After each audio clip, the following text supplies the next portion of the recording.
the kingdom of heaven. God just doesn't want you to be saved and then just sit around waiting for the coming of Christ. Jesus Christ didn't just go to the cross for you to secure your salvation. This is wrong theology. Jesus Christ went to the cross to secure your salvation and to bring you healing and deliverance in this life as you are living here on planet Earth, so that you can manifest heaven on earth through the physical body, which are the vessels that God uses to bring his heaven on earth. Jesus said, in this manner therefore pray, our Father who art in heaven, hallowed be your name. Your kingdom come, your will be done on earth as it is in heaven. So we're not just to be saved and then sit around waiting for the coming of Jesus Christ just because we've secured our salvation. We are supposed to be living vessels that brings God's kingdom on earth, or on earth as it is in heaven. And so a lot of Christians say, well, I'm saved, and so it's okay for me to just sit around and wait to die and go to heaven. Guess what? You're not going to heaven. And guess what? The Bible never told you that you're going to heaven. The Bible says that we are to bring heaven on earth. The Bible doesn't say we're going to heaven. Heaven is God's place. The Bible says we are to bring God's kingdom, God's culture, God's government on earth, to reign on earth. And this is done through our physical bodies. And so when you are saved and the Holy Spirit lives in you, the Holy Spirit will always lead you to do kingdom work so that you can manifest God's kingdom here on earth. God uses obedient people who are willing to be open vessels, surrendered to God's will. Means they've died to themselves, and it's all about God. It's all about God's work, God's will, God's intention, God's kingdom. So God's looking for obedient people who are vessels to manifest his culture on earth. On earth as it is in heaven, Jesus said. We are to bring heaven on earth. All right? So those of you who say, well, I'm already saved, so I'm just going to sit at home quietly and just wait for the coming of the Lord, that's wrong theology. I don't know where you got that from. Jesus didn't tell you to do that. Jesus doesn't want you just sitting at home doing nothing. He said, go out and make disciples of all nations. Jesus didn't tell you be saved, get saved, and then just sit home watching TV or reading your Bible or whatever it is that you're going to do. He didn't say that. It's not just about securing your salvation and then that's it. Let everyone suffer, do what they're doing. My salvation is secured, that's it. Jesus didn't tell you to do that. He said, go out and help your brethren. He said, treat others how you want to be treated. He said, go out and make disciples of all nations. Bring people into the kingdom of God. Go out and preach the gospel. Go out and heal the broken hearts, lift the oppression of people, open blind eyes, open the prison doors and set the captives free. Don't just sit around at home being selfish. I've got my salvation, so I'm just waiting for the coming of the Lord. I don't know where you got that from, but that is not in the Bible. Wrong theology. That's not in the Bible.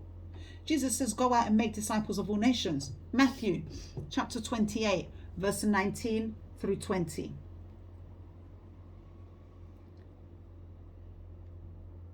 Matthew 28, verse 19 through 20. Jesus says, therefore, go and make disciples of all nations, baptizing them in the name of the Father and of the Son and of the Holy Spirit, and teaching them to obey everything I have commanded you. And surely I am with you always to the very end of the age. Jesus didn't tell you to just be saved and then sit at home doing nothing, or just be saved and then go about your life as usual, or just be saved and then as long as I'm not harming anybody, then it's fine if I'm just at home doing nothing, or just living a life, a job, 9 to 5, and doing nothing. As long as I'm a good person and I'm not intentionally harming anyone. That's not what Jesus says. Jesus says, go out and make disciples of all the nations. Jesus says, go and teach people what to obey, what I have commanded. And so you're just sitting at home doing nothing just because you say I'm saved is wrong theology. That's not what Jesus told you to do.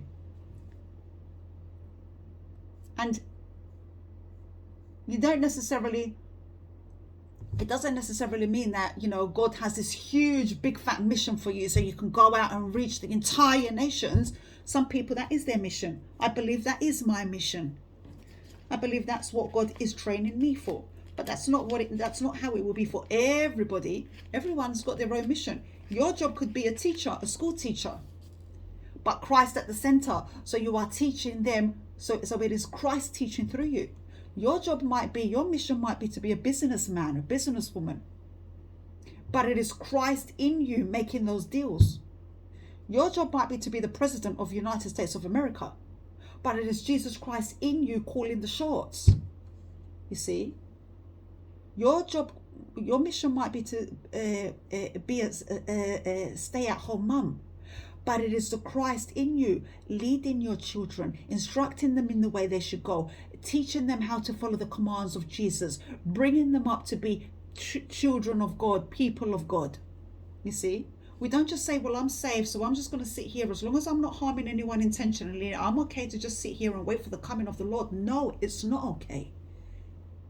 Because that's rebellion. You're rebelling against the commands of God, who told you, go and teach them how to obey my ways. You see? Let's go to Matthew chapter 8.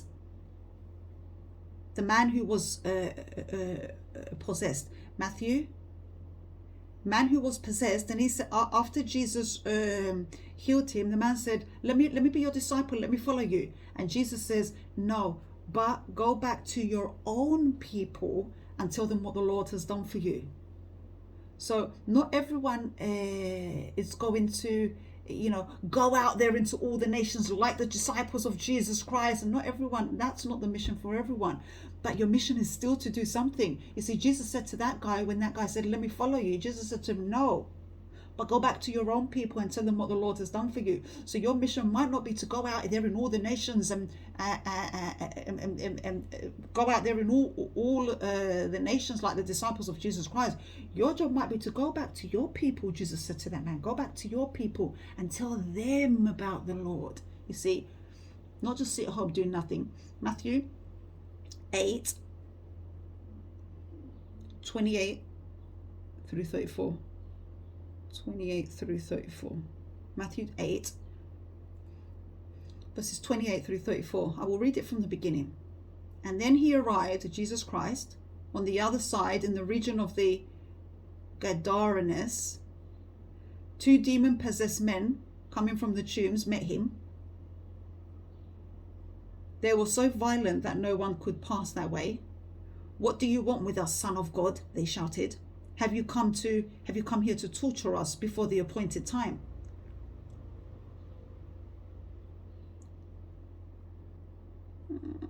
No. Yeah, before the appointed time. Some distance from there, a large herd of pigs were feeding. The demons begged Jesus, the demons who were in the demon-possessed men, because these 2 men were demon-possessed. That's why they were violent. They were cutting themselves. They were living in the tombs. So they were under the bondage of Satan, right? They were possessed. And then Jesus went to save them. Some different than the demons. And so the demons in the men says, what have you come to do with us, Jesus? So you see, demons, spiritual forces, they recognize Jesus immediately. Some distance from them, a large herd of pigs were feeding. The demons begged Jesus, if you drive us out, send us into the herd of pigs. And Jesus said to them, go. So they came out and went to the pigs. No. Do you know what? I'm reading the wrong verse here. I'm reading the wrong verse because I had it written here. Sorry. We're going to Mark. I thought that seemed a bit odd. Mark chapter 5, verses 1 through 20. Right, this is the right one, right? Jesus restores a demon-possessed man. So let me read it from the beginning. They went across the lake to a region of the Gerasenes. I hope I'm pronouncing that properly. When Jesus got out of the boat, a man with an impure spirit came from the tombs to meet him. Then this man lived in the tombs, and no one could bind him anymore, not even with chains, for he had often been chained hand and foot, but he tore the chains apart and broke the irons on his feet. No one was strong enough to subdue him. Night and day among the tombs and in the hills he would cry out and cut himself with stones. So there was this man, he was demon possessed, and he was cutting himself. He was so strong that he was even breaking the chains. People would put chains on him to control him. He was so strong. This is the demons operating through him. And Jesus went and approached this man. When the man saw Jesus from a distance, he ran and fell to his knees in front of him. Why? Because the demons operating in the man see Jesus and know that Jesus has authority over them. So they came and bowed down. They kneeled in front of Jesus Christ. This is why only Jesus has the power to command a demon to come out of someone. Anyway, when he saw Jesus from a distance, he ran and fell to his knees in front of him. He shouted at the top of his voice, "What do you want with me, Jesus, Son of the Most High God?" So that's the demon speaking through the man. "In God's name, don't torture me," said the demon. For Jesus had said to him, "Come out of this man, you impure spirit." See, Jesus commands the demons to come out of this man, and they have to come out because demons, Jesus has authority over the demons. Then Jesus asked him, "What is your name?" And the man replied, "My name is Legion, for we are many." So the man's body was actually hosting an army of demons within him. And he begged Jesus again and again not to send them out of the area. A large herd of pigs were feeding further down on the hillside. The demons begged Jesus, "Send us among the pigs, allow us to go into them." And Jesus gave them permission, and the impure spirits came out of the man and went into the pigs. The herd, about 2,000 in number, rushed down the steep bank into the lake and were drowned. Those tending the pigs ran off and reported this to the town and countryside, and the people went out to see what had happened. When they came to Jesus, they saw the man who had been possessed by the legion of demons sitting there, dressed and in his right mind, and they were afraid. See, so far, all these entire villages would see this man always naked, always violent, always cutting himself because the demons were in him really fierce. When Jesus cast out those legion, the army of demons, the village of people came and saw the man. He was fully dressed this time. He was quiet. He was not violent. He wasn't cutting himself. He was peaceful.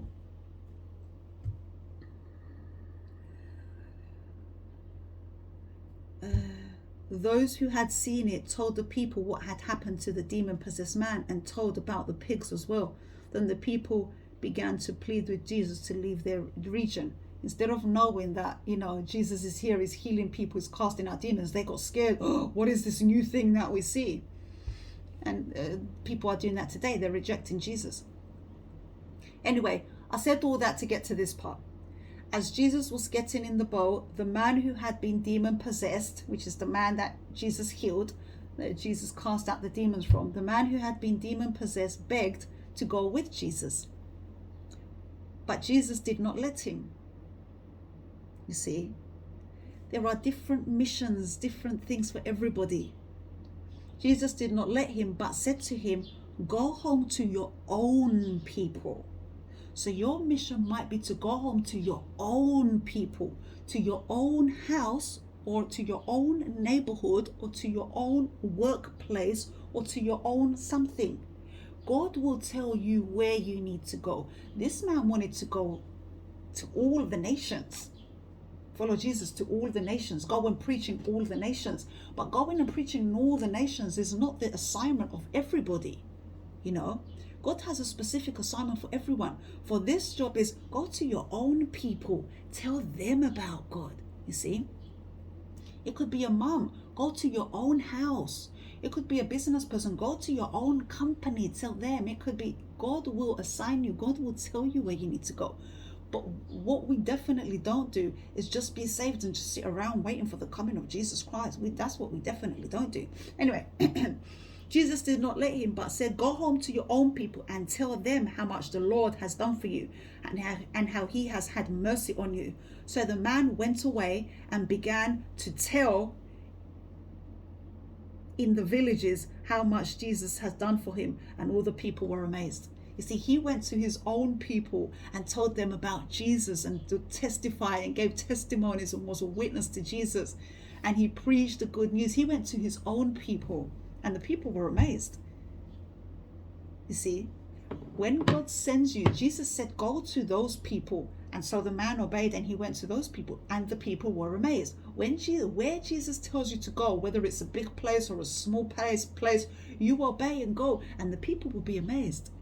But when you try to take matters in your own hands, not just the people who are saved and just sit at home doing nothing, but it's even the people who are saved and God has this mission for them there, but they want to go to this mission here because it sparkles more, because it's bigger. And you try to take matters in your own hands, chances are people won't be amazed. God has the mission for you where he needs to send you and you need to go, you need to obey and go for people to listen to you and be amazed, you see.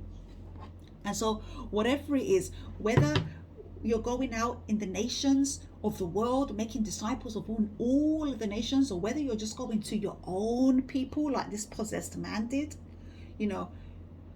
God will lead you where you need to go. But what we do not do is just say, well, I'm saved, so I'm just going to sit here waiting for the coming of Jesus Christ. We don't do that. Jesus wants you out there demonstrating the gospel, healing the lepers, opening blind eyes, healing broken hearts, speaking peace to lift the oppressed of people, opening Satan's prison doors of darkness and setting the captives free, preaching the good news, whether it's in a nation, whether it's in a neighborhood, whether it's in your own home, whether it's in your own company, whatever it is, in your workplace, whatever it is. Jesus wants you out there doing something. You need to be doing something, right? The Bible says, be doers of the word and not just hearers of the word, deceiving your own selves. Those of you who are just stuck in your Bible, just reading the Bible here and there, but you're not doers of the word, you see, you're just deceiving your own selves. You see, your job, all of our jobs, it's for all of us. Our job is to manifest heaven on earth. And it starts with us. We need to be doers of the word and not just hearers of the word, lest we deceive our own selves. God is training you. The Holy Spirit of God in you is training you every single day. And then when you're ready, he sends you. He sends you somewhere. Whether it's out to the nations or whether it's just go to your own people, like Jesus said to that guy. Just go to your own people. But either way, we are to do something. We have to do something for the purpose of manifesting God's heaven on earth. We don't just say, well, I'm saved and now I just wait for the coming of Christ. That's not in the Bible. Jesus never told you to do that. He didn't say do that. In fact, Jesus said, what did Jesus say to his disciples? He said, follow me. This implies, I want to take you somewhere. It's not just, I'm going to go to the cross and you will receive your salvation. Your salvation is secured. Now just go home and rest. No, Jesus said, follow me. It means it goes beyond the salvation of the soul. It goes beyond that. It goes beyond securing the salvation of your soul after you die from this physical body. It's not just the salvation of the soul. It's also about healing and deliverance now, when you're in this physical body, living on this physical earth. People just sit there saying, well, I've been saved, so now I just wait. No, you've been saved for the afterlife, and that's all good. But what about this life? Jesus didn't just come to save you in the afterlife, but allow you to suffer in this life. or allow other people to suffer in this life. He said, look, I've secured your afterlife, right? That's your salvation, that's secured. But we have work to do in this life, in this physical body. Now go out and make disciples of all nations, baptizing them in the name of the Father, the Son, and the Holy Spirit, and teaching them to obey everything I have commanded. Or go out and say to your people, go to your people and teach them, tell them what the Father has done for you, so that they too can be amazed. It's about this life here too. It's about healing of the soul in this life. It's about deliverance in this life. Not just for yourself, for the others. Go out there. Go out there and preach the good news and set the captives free and bring peace to the oppressed and open blind eyes.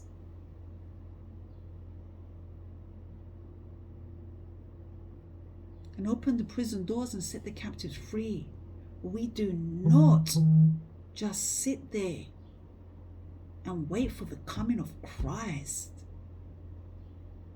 We are to be vessels to manifest heaven on earth. And we will come against the devil's attacks. But that's why we are soldiers, victorious soldiers in the army of God. We're not like the unbelievers who just sit there getting beaten upon by the problems of life or the forces coming up against them. We are warriors in the army of God. We are to do spiritual warfare as we stand in the physical body, fighting against spiritual forces of evil in the heavenly realms. Yes, Jesus has already dismantled the powers of darkness, which is what makes it possible for us to execute, live out the victory that is already the Lord's. Otherwise, we couldn't. And so we are not to just be saved and sit home waiting for the coming of Christ. We are here, soldiers in God's army, to bring God's heaven, God's culture, God's kingdom here on earth.